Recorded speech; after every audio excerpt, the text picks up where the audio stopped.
guys, and today I'm going to be making crepes. So basically all the things you need is just some sort of bowl. You need a whisk, of course, to mix it. You're going to need a pan, an oven, or a stove. And then you're going to need some flour, some milk, some salt, olive oil, and eggs.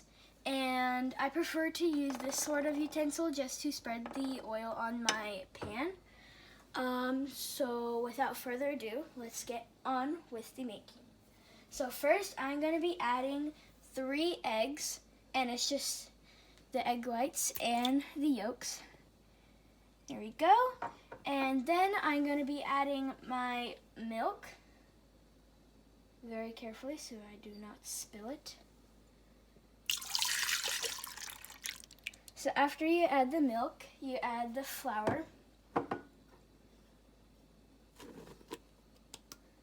And then after that, you're going to be adding 2 tablespoons of oil, or olive oil.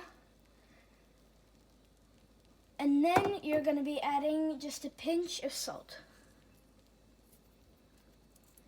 After you're done with that, you're just going to mix it all the way. And then once you're done mixing it, you're just going to look at the texture, look at the consistency, look at the wateriness and the thickness, and then you're just gonna add water based on how watery it is and how thick it is.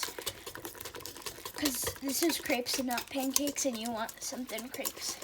So this is a bit of a workout, but I have been doing this for a little while, so I have gotten the arm strength to mix this. You just want to mix until there is no chunks, and then you just vary how much water you need. And different batters need different variations of water. And I don't know how that works, but it works. So as you can see here, it is getting liquidy. So I think that there are no chunks left. There are no chunks left. And it is pretty watery to me. But I am going to add a little bit of water. So the water is gonna be in a cup. I'm just gonna pour it. Yeah, I'm just gonna pour as much as I need. I'm just gonna start little by little because I do not want it to be too watery so that the crepes still hold up and don't rip. As you can see, it still is a little bit too thick, so I'm gonna add a little bit more. Alright, I think after this one, it should be good. It's looking pretty good to me. So, now I'm just going to put all my thingies in the sink because I'm clean. Just going to put in that first. And I'm going to put this one in. Okay, so before we do anything with this batter, I am going to be heating up my little stove oven thingy. So basically you just press that, and then I like to put it at 4.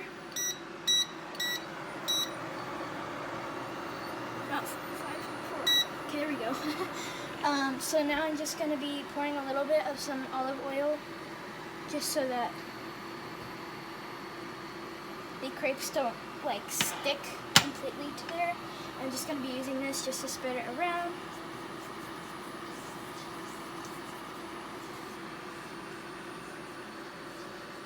And then we're just going to let it heat up.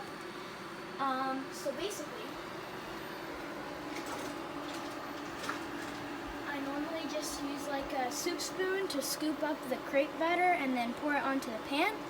And then just because I'm a little kid and I'm not a professional baker, cooker, whatever you want to call it, I would like to use 2 spatulas. Like these, it doesn't really matter. I just want to use 2 because 1, I really don't want to burn my hand, and 2, these they're really good to sort of flip over and stuff. it just helps me since I'm not that good at making crepes. I'm good at making the batter, just not necessarily the flipping part. So now it's feeling a little bit hot, which is good. I'm gonna grab a plate to put my crepes on. Just a nice big plate. Just gonna put it right there. So basically what you wanna do is you wanna move over your bowl to the pan. You just wanna pour it, and then you're just going to bring it around. And it doesn't matter if it's perfectly round or not, it's fine. So crepes do cook very fast, so you do have to keep paying attention. So basically how you know that the bottom is done is that the top batter is looking a little bit yellow, like this area. So what you want to do is you kind of want to pick up the corners a little bit, you know, just so it is easier for you to flip it once it is good. So now I'm going to be flipping it.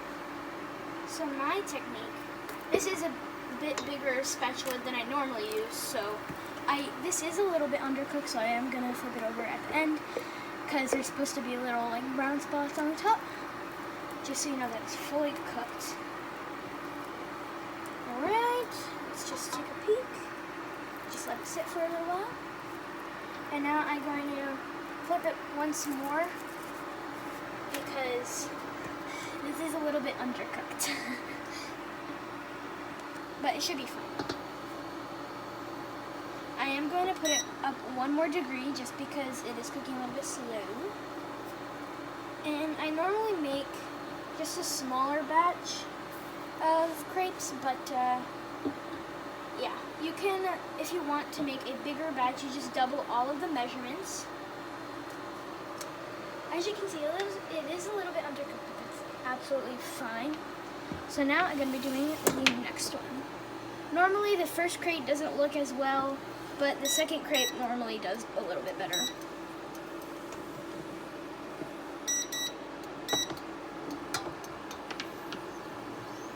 And it's okay if it's a little bit wobbly.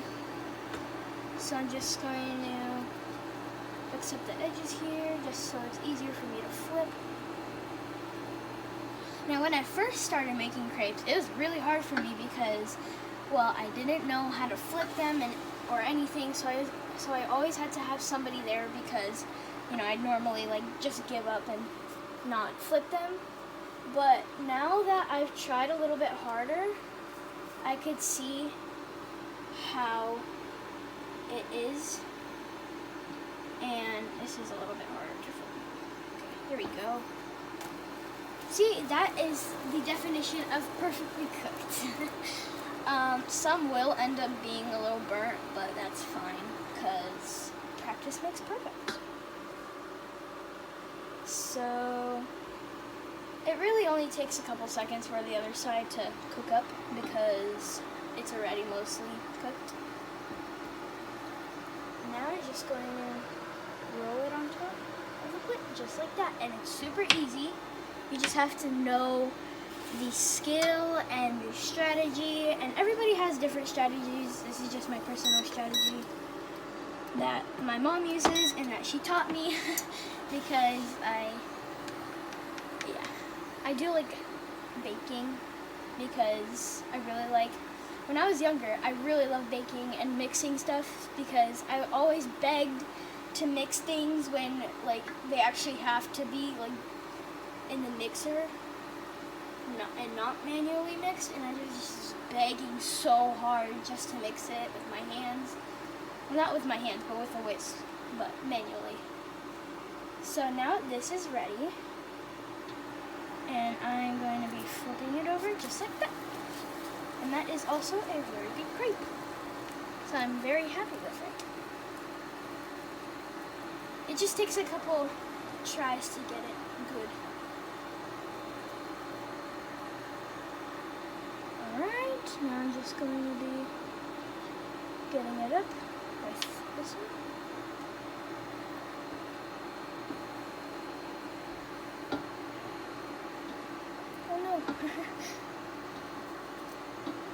So now it is ready. Oh, no. It's okay. You just sort of drag it up. And it'll all be mixed in the end anyways. So now, I am going to finish this later, but I really love these crepes with Nutella. It is delicious. Like, you should definitely try it. So basically, you just have a bucket of Nutella because they sell them at like Costco or whatever, or Rico. And I just take a crepe. I bring it over.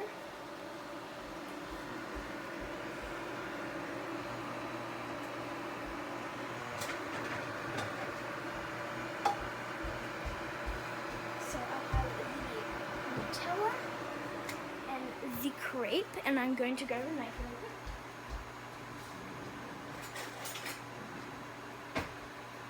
Here's the knife. It's just a butter knife, and now I'm going to be putting some Nutella on this delicious looking crepe. So basically, I just like to only put half of the Nutella onto half of the side, onto like a half side. And really, you can put on as much Nutella as you want because it really just doesn't matter. And then I just like to fold it like that, and then I fold it once more, and there we go. It's really good. So,